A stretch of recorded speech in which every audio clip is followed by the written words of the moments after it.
And now into the topic. Last week, the Microsoft 2023 Digital Defense Report published and became publicly available.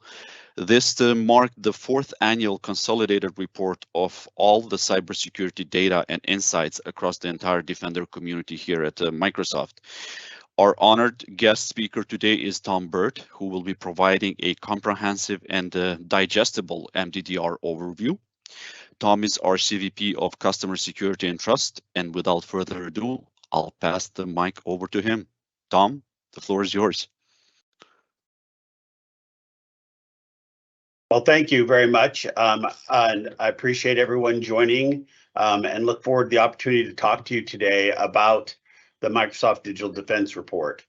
Let's see if I can get the slides to advance. This should be working.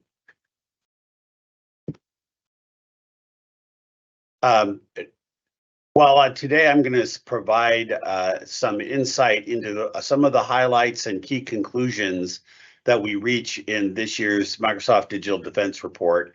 It really is 130 pages packed full of information, and I commend the report to you. There is a great deal of useful information in it that we won't have time to cover today. I'm just going to hit a few of the things that I found to be particularly interesting and hopefully have some time for your questions, as Valon suggested. So one thing that I like to start off with is, why do we publish this report at all? And the reason is Microsoft has a unique vantage point into the security of the global technical ecosystem. Because of the breadth of our product and service offerings and their popularity, we have the opportunity to have some degree of visibility into malign activity across almost every aspect of the digital ecosystem.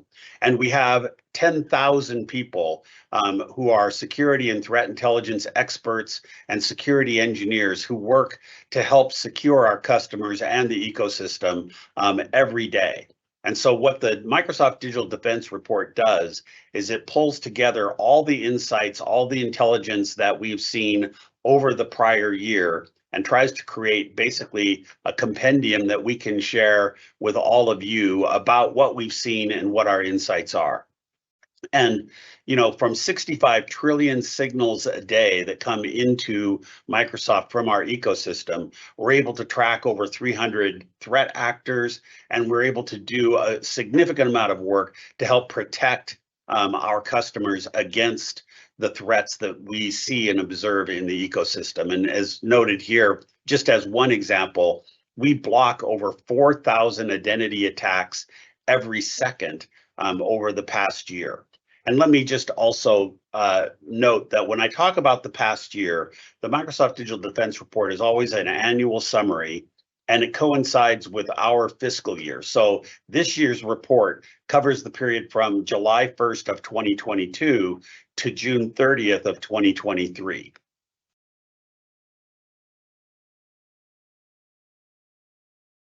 One of the things that has become quite clear over the course of this year is that we live in unprecedented times. I think it's fair to say that never before in human history have such useful technologies been under relentless, continuous assault by both countries and criminals, really without any restriction. And what we've seen is an increase in the overall activity and the sophistication of the activity by both nation state actors and cyber criminals. I mentioned the 4,000 password attacks that we block every second, 156,000 business email compromise attempts that we observe every day, and over 1,700 DDoS attacks that we mitigate every day. That's the average over the past year. And we've also seen a significant rise in the total number of cases processed by the Microsoft Security Response Center, which is our team that responds to newly discovered and reported vulnerabilities to determine what those vulnerabilities are, their severity, provide patches, and provide that out to the ecosystem.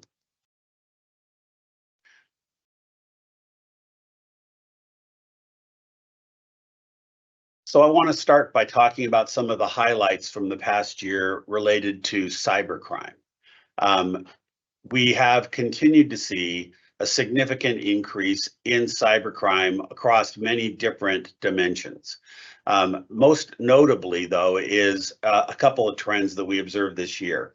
One, you see graphically represented at the bottom of this slide, was a very significant spike in password-based attacks that we saw towards the end of the fiscal year, with a really remarkable increase in the total volume of these attacks. And that's representative of what we see across both nation state activity and cyber criminal activity, that the principal means by which these actors seek access to networks is through identity-based attacks. And the reason for that, frankly, is that they're inexpensive and they are effective, because the bad guy only needs to be successful once and they've gained access to the network that is their attack. Whoa. And so there is, sorry about that, I'm not sure what happened to the slide deck there for a moment, but there's a significant volume of those attacks, and that's reflective of what we've seen for many years. It's just increasing trend. A couple other trends that we noticed. One is the increasing volume of human-operated ransomware, and how we're seeing those human-operated ransomware attacks. They have, over several years now, tended to focus on certain subsections of the ecosystem, certain economic sectors. We're now seeing a lot of attacks targeting small companies, those with fewer than 500 employees, but we're seeing the total volume double year over year. And we're also seeing that the vast majority of these attacks are originated through unmanaged devices. So the bring to work devices, cell phones, laptops, tablets that have access to networks are how the attacker, in most cases, is gaining access to conduct the cybercrime attack. And I should also mention that we're also seeing a shift in the techniques, especially among the most sophisticated cyber criminal syndicates, where we're seeing things like man-in-the-middle attacks being utilized in order to try to defeat multi-factor authentication, for example. We're also seeing multi-factor authentication exhaustion, where the attacker just continuously presses their target for that second factor until the target ultimately gives up and provides the second factor. And of course, that's being done in a sophisticated way where the attacker appears to the victim to be authentic, and they finally give up the second factor and give access to the network. We're also, of course, seeing ongoing business email compromise, which remains, from a purely financial standpoint, as significant as ransomware in terms of the amount of money that is stolen by criminals through these basically financial fraud that begins with gaining access to a network and then being able to pose as a senior leader or CEO of an enterprise and directing that funds be transferred to an account. We're seeing this evolve across a number of ways. Again, increasing sophistication by the actor, the use in some cases of AI-generated voice so voicemail as the means of conducting the fraud, as well as email, and the use of cloud-based infrastructure to engage in these crimes. I mentioned the spike in password attacks, and this shows you just how significant that was. It was an increase from, in the 4 to 5 billion range is what we typically saw, to a sudden spike up over 40 billion in the period over the early part of this calendar year. Multi-factor fatigue is a threat, as I mentioned, and token replay is a prevalent threat. But what we are seeing is a significant increase overall in these identity-based attacks, which make multi-factor authentication, the deployment of multi-factor authentication, all the more important. So while I mention here that fatigue can be a threat, and that's certainly true, our analysis still shows that well over 90% of all attacks, cybercriminal and nation state attacks, would be prevented if multi-factor authentication were enabled on all accounts that have access to your network. So in addition to this constant evolution and more sophistication by the cyber criminal actors, what are we seeing over the last year in terms of nation state activity, and how has that landscape changed? There's a number of ways in which it's changed. A year ago, we would have emphasized the nature of the Russian attacks in Ukraine and the deployment of destructive malware by Russia, and what Ukraine, in partnership with the private sector, had done to largely successfully defend against those destructive attacks. And that's a way in which Microsoft has been closely partnering with the government in Ukraine to help them defend against these attacks. What we've seen over the second half of the year, covered by this year's Microsoft Digital Defense Report, is a shift in tactics by Russia in support of its ongoing war in Ukraine. Now, that's not to say that they're not still using some destructive malware. They continue to attempt to utilize destructive malware, and they are using a wider range of different kinds of malware in support of those efforts. And we continue to work with Ukraine, as others in the private sector do, to help defend against that. But what we've also seen is, especially those Russian actors who have traditionally been very effective in gathering intelligence and conducting surveillance, we've seen them marshal their forces to increase the degree of espionage in which they are engaged, largely in support of their ongoing war in Ukraine. So lots of targets, of course, the United States and the UK, but lots of other targets across EU, NATO targets in particular, and both government agencies and private sector organizations that they view as being supportive of the defense of Ukraine, and gathering intelligence across all of those different organizations. In addition to that, we also see these Russian actors sort of re-engaging in their intelligence gathering activities in other regions around the world in support of Russian national objectives.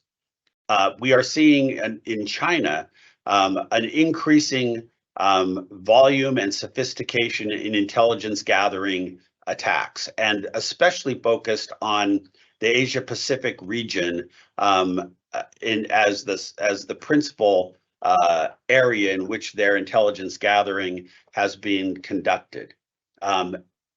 We also have seen them doing two other things that are of particular note and are reported in the report. The first is a significant increase in the investment China is making in their influence operations, the network that they have created and are investing in to help them both create and then disseminate their propaganda messages globally. And we're seeing China increase the number of languages and the number of countries in which they operate, and also increasing the sophistication of the messaging that they use to try to communicate their propaganda messages globally. And then we also saw a very significant new attack that we reported on separately earlier this year, and it's summarized in the Microsoft Digital Defense Report, which was the activity of a Chinese-based organization that we call Volt Typhoon. Volt Typhoon sought to compromise critical infrastructure entities in Guam and in the United States, especially media and communications, transportation and logistics organizations. And they used incredibly sophisticated methodologies to do that, and tradecraft. So they directed the traffic that they utilized for this purpose through a vulnerability that they discovered in a particular manufacturer's home internet routers, which made the traffic hard to detect and hard for our hunters to see and understand what this actor was up to. And then once they compromised a network, they installed web shells, again, so that it was hard to detect. And any activity that they conducted within the network was all living off the land techniques. So using the commands and capabilities of the network in a way that you would expect those capabilities to be utilized, so that, again, it was super hard for defenders of those networks or security operations centers to even see that traffic and detect what was going on using web shells, because they were hard to detect. What we could see from the activity that we detected was an attempt to establish persistence and access to the networks of these critical infrastructure organizations, many of which had very limited, if any, intelligence gathering value. And so the clear expectation from our point, our conclusion was that this was being done in anticipation of disruptive activity at some point in the future should hostilities increase. This is notable for two reasons. One was the sophisticated tradecraft and techniques that these actors were using. And secondly, it was yet a new sort of domain of cyber attacks, not just intelligence gathering, not the kind of destructive attacks we saw Russia utilizing in Ukraine or Iran utilizing in Albania, but here it was pre-positioning in networks for potential future action. And therefore significant new technique. We've seen Iranian actors increasingly utilizing more sophisticated tradecraft and expanding the geographic scope of their intelligence gathering activity at the same time that we've seen them combining their cyber activity and influence activity, and I'll come back to that a little bit later. And then North Korean actors, we've seen them engaging in two significant different zones of activity. First, of course, they continue to actively compromise cryptocurrency exchanges and other cryptocurrency targets in order to steal cryptocurrency funds to the tunes of hundreds of millions of dollars, which appear to be utilized then to fund the development of their missile program. In addition to that, we're seeing ongoing intelligence gathering activity by North Korean actors, typically targeting primarily South Korean and US-based organizations. They have historically gone after government agencies, NGOs who are working on policy issues of interest to North Korea, and specific academics of interest to North Korea. But as described in the report, we've also seen a shift by North Korea into seeking to compromise and gather intelligence from military organizations, weapons manufacturers, and the like over the course of the past year.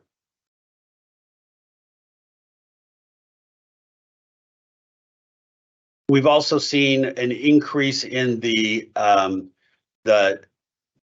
global targeting.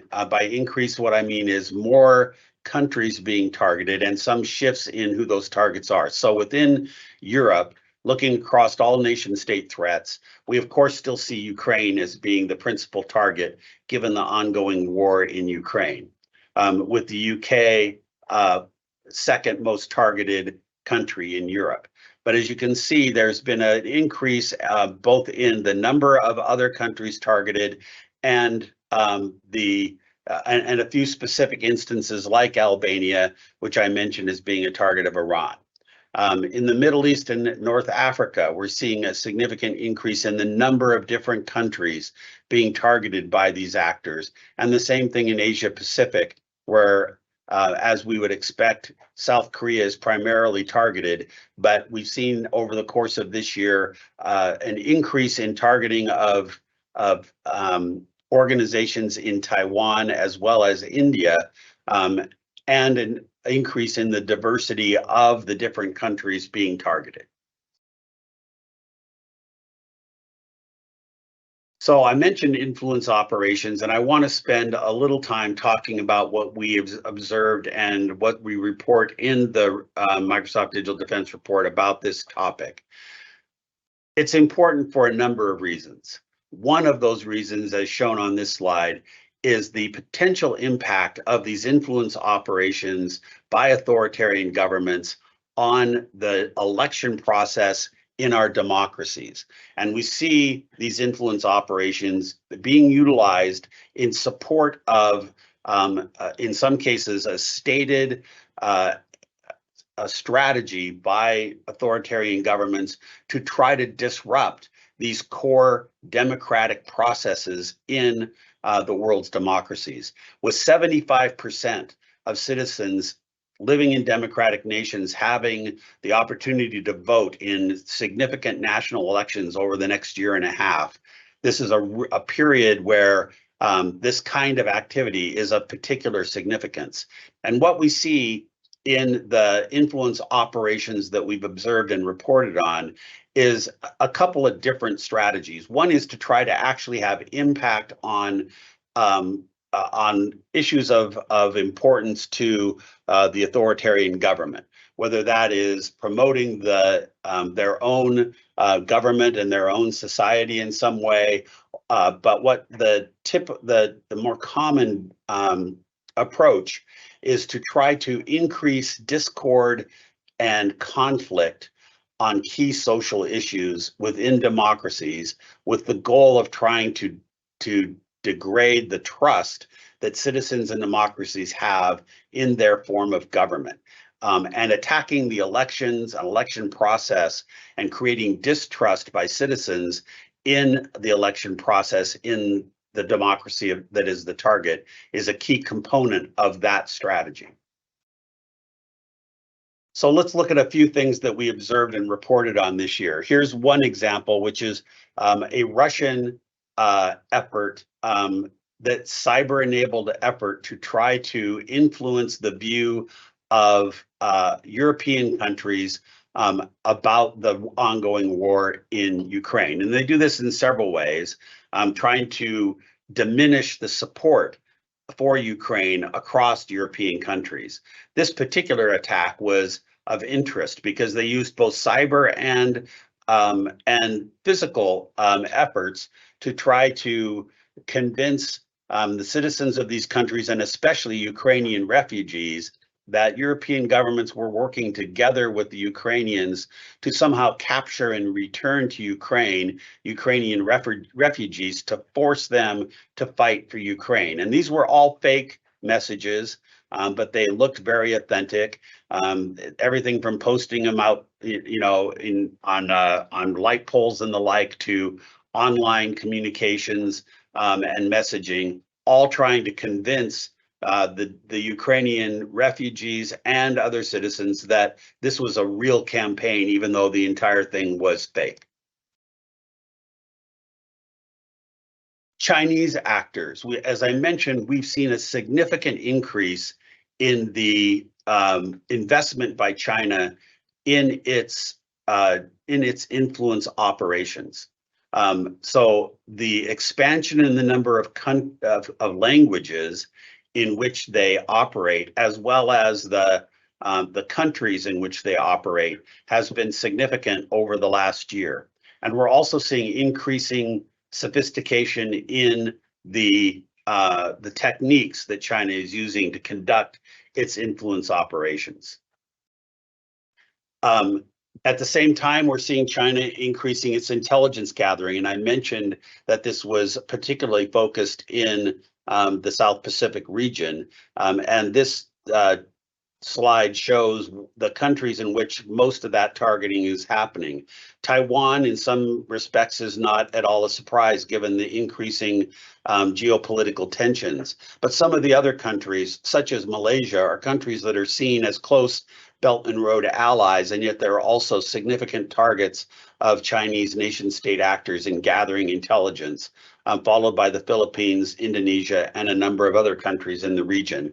And this isn't to say that these are the only countries. We've also seen activity among the South Pacific Island nations and others throughout the region.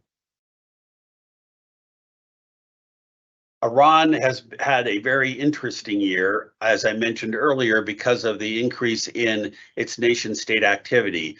But the activity of Iran in Albania is particularly notable. So this was, as we report, an attack, a series of destructive attacks by Iran against different agencies and organizations within Albania as retaliation for Albania harboring the MEK dissident group that was operating to especially use cyber-enabled techniques to try to challenge the current government of Iran. And so they utilized these destructive attacks against Albania in retaliation for harboring that dissident group. But it wasn't just the destructive attacks. They also used influence operations and targeted the citizens of Albania with a number of propaganda messages related to this ongoing effort. And despite the fact that both the private sector and a number of governments came to the aid of Albania to help defend against these destructive attacks, over time, this relentless assault proved successful in that Albania ultimately expelled MEK from Albania over the course of the year.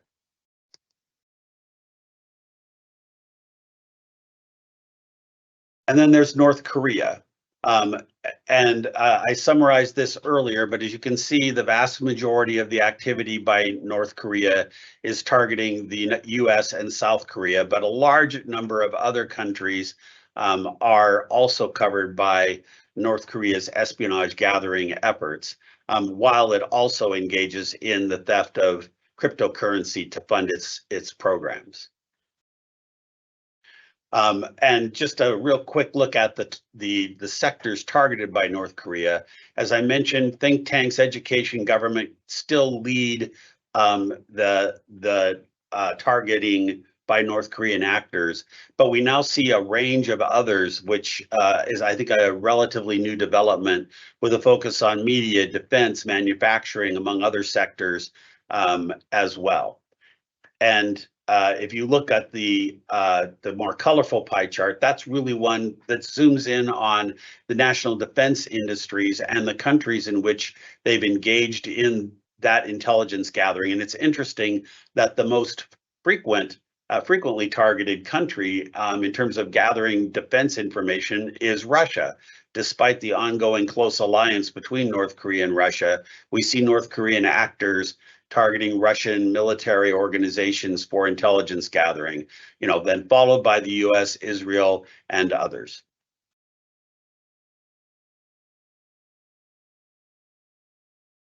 In this year's Microsoft Digital Defense Report, we also focus a lot on some new critical cybersecurity challenges.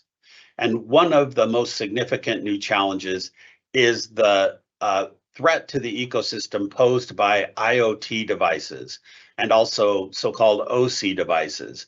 These devices that tend to have simplistic technology but yet be connected to the internet.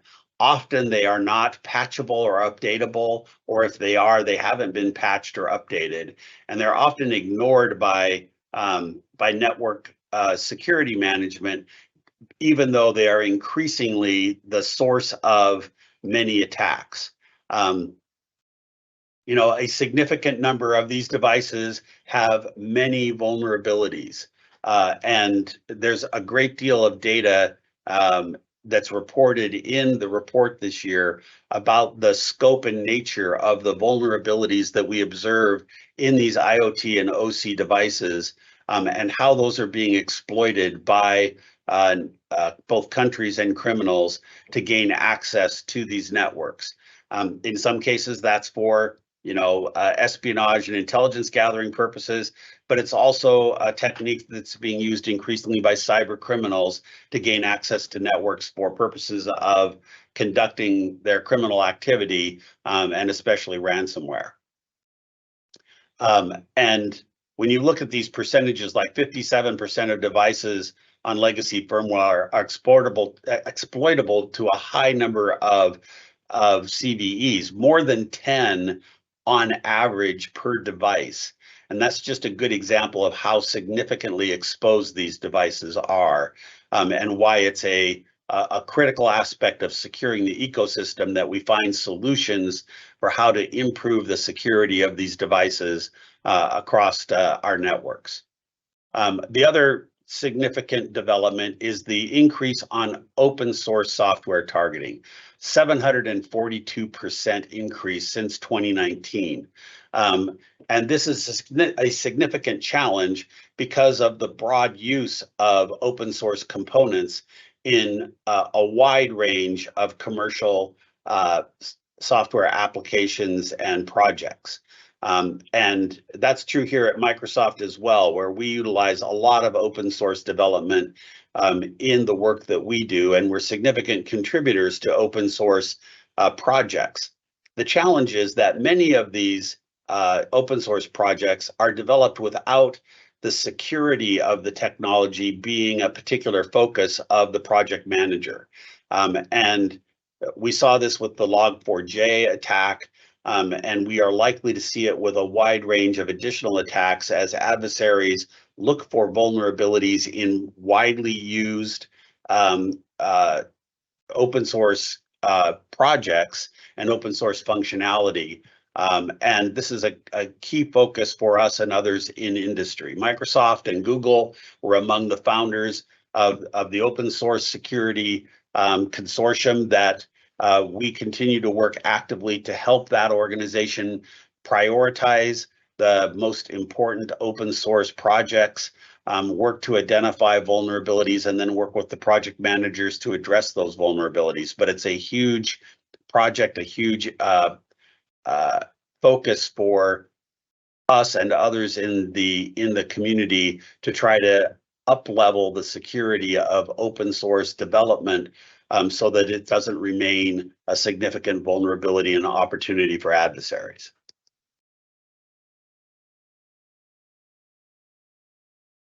I talked before about the state of IoT and OT security, and this is just another example of the degree to which these devices are vulnerable. The real focus on industrial control networks, 78% vulnerable.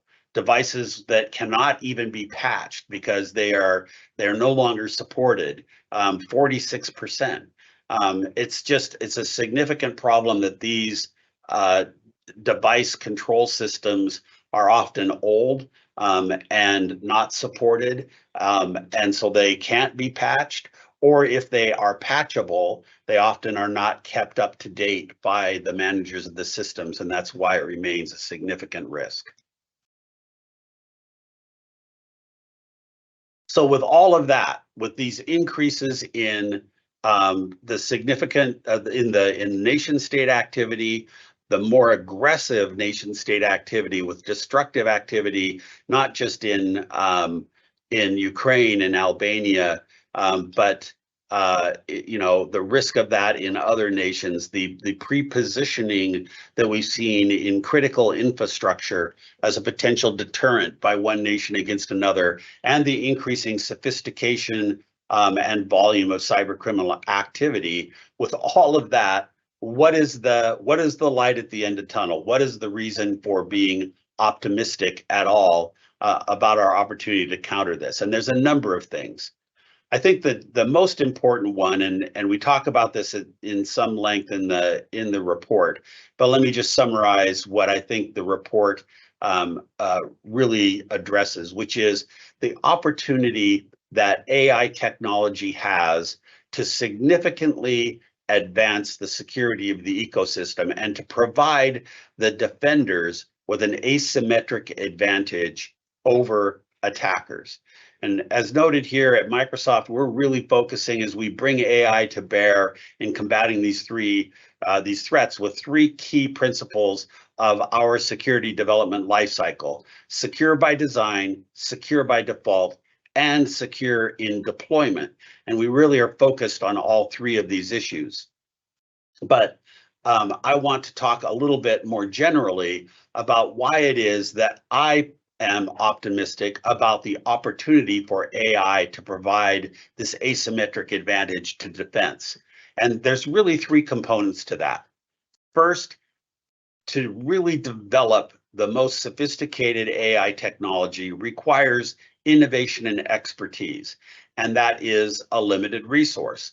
And that resource is largely located today in the private sector and the cloud and technology leaders in the private sector. Now, of course, there are highly skilled data scientists that are working for adversaries both on the nation state and the cyber criminal realm, but that is one of the three components that are going to lead to this this asymmetric advantage for the defender. The second is investment. As we've learned at Microsoft, the supercomputing necessary to train these large language models and the other sophisticated AI models that you will continue to see innovated in the coming years, it's a very significant investment. And Microsoft has invested and is continuing to invest billions of dollars in building out the capabilities necessary to train these models. And it's not just the training of the model, but the actual operation of the model, the acquisition and deployment of GPUs across our data centers globally so that we can operate these models, respond rapidly to the prompts that our users will be providing to take advantage of these models. That is a huge investment. And the number of private sector entities and governments with the financial capability to build out that investment is actually somewhat limited. So you take those two components and you say, okay, there's not as many, say, cyber criminal syndicates, for example, that are going to be able to bring together both that expertise and that investment in order to use AI on the attack side relative to what we can do on the defense side. But then, and this is the critical differentiation point, is data. I mentioned the 65 trillion signals Microsoft gets from our global ecosystem every day. And it's not just the volume of that data, but it's the fact that that data represents usage across the entire ecosystem, everything from endpoints to cloud services and everything in between, and the operation of both on-prem networks and technologies, and to some extent, even IoT and OT devices. The data that we get from our ecosystem is truly a unique data set that no other government, no other private sector entity can match that data. And that gives us the unique advantage of being able to develop algorithms that can train against that unique data set. And so I have a great deal of confidence that over time, and I don't know how long it will be, but whether, hopefully in the relatively near future, a matter of years and not decades, we will be able to develop defensive algorithms that will detect in the fabric of the ecosystem malign activity and block it before it can be effective. We've actually already seen an example of this with an AI algorithm that's included in our Defender for Endpoint service, detecting and blocking Russian destructive malware before it could successfully implant itself in the network of one of our customers, a logistics company in Lviv that was a subscriber to the Defender for Endpoint service. And that's just the beginning. That's just an example. Microsoft will be bringing this technology to bear for our customers. You may have heard about, and we talk in the report about the security co-pilot service that we are developing and we hope to have available to our customers in the very near future. And that security co-pilot service enables the security teams at our customers to be able to use English language prompts to pull together incredibly rapidly all the information necessary to understand a threat or attack against your network, to see what's happening and to determine how to both identify that actor and any malware that's been installed and expel the actor out of the network. In early assessments of this technology, cybersecurity professionals have observed that it reduces to a matter of hours work that previously took several days to accomplish. And better than that, it helps address the significant problem we have across the ecosystem of not enough security professionals. 2 to 3 million open positions globally for security professionals, and that can be addressed by the use of AI, making it easier for less experienced and less deeply trained members of security operations centers to be effective hunters and defenders, and expand the scope of the workforce that's able to help us defend against these attacks. In addition to that, we continue to work at Microsoft in partnership with others in both the private and public sector to try to address these security issues. One of the ways in which we've done that is we've really pivoted the work of our digital crimes unit towards how we can disrupt the infrastructure used by cyber criminals. And we've done that over the last several years, but reported in this year's report is the work that we are doing to disrupt the illicit use of Cobalt Strike. As you may know, Cobalt Strike is a popular tool, red team tool, to be used to test your own network security. But because of that, the bad guys have utilized illicit copies of Cobalt Strike, which we call cracked Cobalt Strike. And they've been utilizing cracked Cobalt Strike as a tool to gain access to networks, utilizing the power of that otherwise very legitimate and useful technology. So we partnered with the owners of Cobalt Strike and with members of the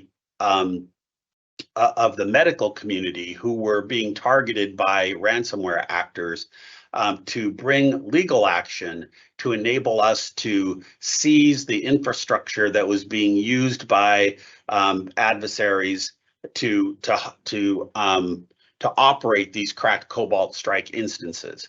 And you can see the progress we've been making. We knew going in this was not going to be something that we could succeed in just one day. It was going to be a long journey, but we have had significant impact reported in the report on reducing the use of cracked Cobalt Strike, and the trend line that you see here has continued up until today as we continue to reduce the infrastructure that cyber criminals can use for this purpose. And you will see us continuing to do this in partnership with law enforcement globally, as well as on our own whenever we can bring these techniques that we've developed to bear to try to disrupt the use of infrastructure. We've also partnered with the financial community and law enforcement on how we can collaborate on the other side of the cyber crime formula. This is how to disrupt the use of infrastructure to launch and conduct their criminal enterprise. The other side is to disrupt how they get paid and how they recover the funds that they're trying to steal through this activity. And we've made some progress working with the financial community and law enforcement on disrupting that side of the equation as well. We'll continue to focus on that. We also partner with others across the NGO community. A good example is the Cyber Peace Institute, but other nonprofits as well that can bring to bear their own unique perspectives and resources to help address the risks that we see across the digital domain.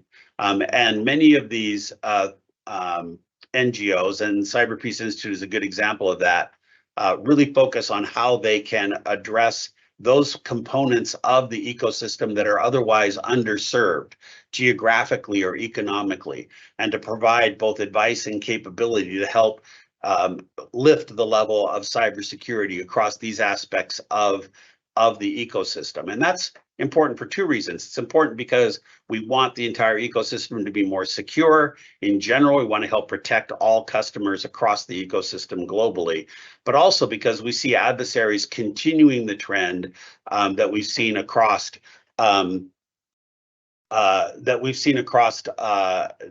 ecosystem generally, which is the use of supply chain attacks, where the adversaries will look for where's the weakest link in a supply chain and then go after that entity in order to then migrate up through that entity's trusted network as a supplier to get to the ultimate target. And to really address that, we need to escalate the cybersecurity of the entire ecosystem so that those weak links are less vulnerable to attack.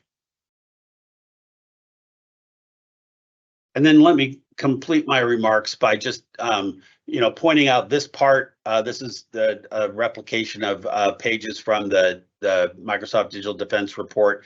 And I'm not going to go through this in detail except to point out that key number that's on this chart. 99% basic security hygiene would protect against 99% of attacks. We recently did an analysis to see whether that conclusion remains true in today's world, and the answer is yes, it really does. Multi-factor authentication, zero trust principles, and the other core things, making sure that you're staying up to date on security and patching the technologies you use from all vendors. These basic high cybersecurity approaches, which we explain in more detail in the report, are things that we can all do that would make a significant and material difference in the cybersecurity of the ecosystem. And we continue to advocate that everyone take these steps, as well as working within our own products and services on how we can help our customers deploy these techniques even more effectively and easily. And you'll see that continuing to come from Microsoft and our products. So with those remarks, I would like to open it up for any questions. Well, thank you, Tom, so much for the insight. This was great information. The team has been handling here the incoming questions. The question we have is, in fact, what was the most striking to you about this year's report, or what gave you the greatest concern? It's a great question. I'm one of those people, you ask me what's my favorite movie, and I just can't answer the question. There's lots of favorite movies. And what gives me the greatest concern from this report kind of fits into that, because there's a number of things that I find very concerning about what we've seen over the course of the past year. And so I'm going to go back to just commending to all of you the report in its entirety. It is 130 pages, but it's got lots of visuals and graphs and other useful ways to visualize the information that's being reported there. But it's really a very useful document to get a sense across the entire ecosystem of what the risks are. That said, to me, the greatest concern is the increase in tradecraft and sophistication that we saw really across all adversaries. We saw it with cyber criminals, especially with the more sophisticated cybercrime syndicates, and you'll see a number of those particular techniques are described in the report, and I commend those parts of the report to you, where we go in some depth into the new techniques we see cyber criminals using in their operations. So there's the increase in sophistication, and then I would say that the increasing aggression, so the use of destructive malware, not just as part of the war in Ukraine, but the use of it by the Iranians targeting Albania, the pre-positioning of access to networks, and especially to critical infrastructure networks, where the only purpose for that pre-positioning would be to create a deterrence or an opportunity to disrupt the provision of critical infrastructure services to citizens in the event of escalation and conflict. These things are very concerning new developments. And then the last thing I would call out as a significant concern is the increasing sophistication and investment by key authoritarian governments in influence operations, because that's a place where they are having real impact and where the liberal democracies of the world really have no answer to the ability of authoritarian governments to control that messaging, and where those governments have made massive investments that are simply not duplicated. You know, the democracies of the world have relied upon journalism for so many years to get the information to their citizens that can be used to make decisions and to influence policy. And as journalism as a profession has been impacted by the social media and other aspects of the digital ecosystem, the business model has been disrupted, increasing more extreme viewpoints being included in even legitimate journalism. All of this has led to a decrease in the trust by citizens in the ways in which information is provided to citizens in democracies. And so our adversaries are taking real advantage of that through their focused influence operations. Great, thank you. Some feedbacks are coming in saying, can we have a world without any cyber threat at all? What steps are taken for the same from your point of view, Tom? Although you provided a lot, but anything to add? Yeah, I think what I would say is, you know, historically what we've seen over, you know, centuries is that when a new form of weaponry is deployed in conflict, the first time it's deployed, it is of somewhat limited effectiveness.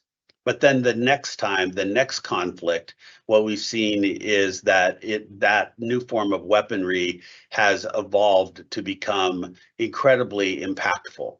And I am concerned that we are just seeing, especially in Ukraine, the first effort to utilize cyber techniques in support of a kinetic warfare activity. This hybrid warfare that we've seen the Russians pioneering in Ukraine will likely be just the first effort to utilize cyber as a component of conflict in the future. And so that makes it all the more important for all of us to invest in those key hygiene elements that would significantly decrease the ability to use cyber as an effective tool, as well as making it all the more important for Microsoft and others who are pioneers in AI to achieve that asymmetric advantage that I really believe we can achieve by using AI to help defend against these attacks. And so I think that's an important area for us to invest in, one in which Microsoft is absolutely investing. Okay, great, thank you. And trying to be in time here with it. We have 4 more minutes left before the top of the hour, so I think we have room for another question here. It goes like, with all the data at your disposal, are you looking into indicators which could have warned us of attacks on Israel, as we just saw this weekend, so to supplement the efforts on the intelligence community? Yeah, so Microsoft does not engage in what I would call intelligence operations in the way of looking at data to detect, is one country, you know, preparing to fly combatants across the country and slaughter civilians. We don't have that kind of intelligence, and we don't engage in that kind of activity. But we do actively watch across 300 nation state actors. We watch for indications of cyber activity.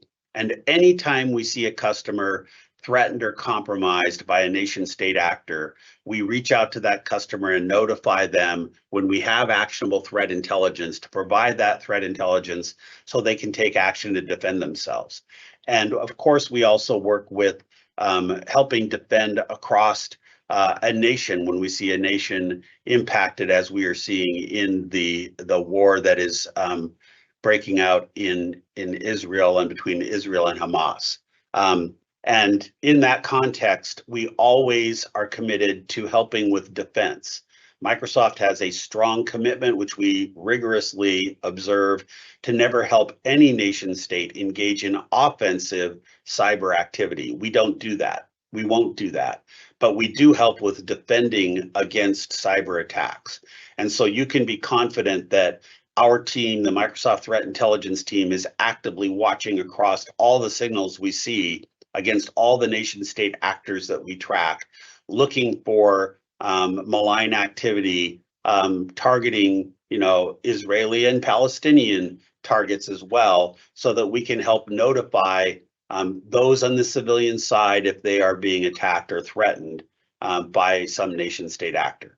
And that's the commitment we make to all our customers, whether or not there is also a kinetic war going on as well.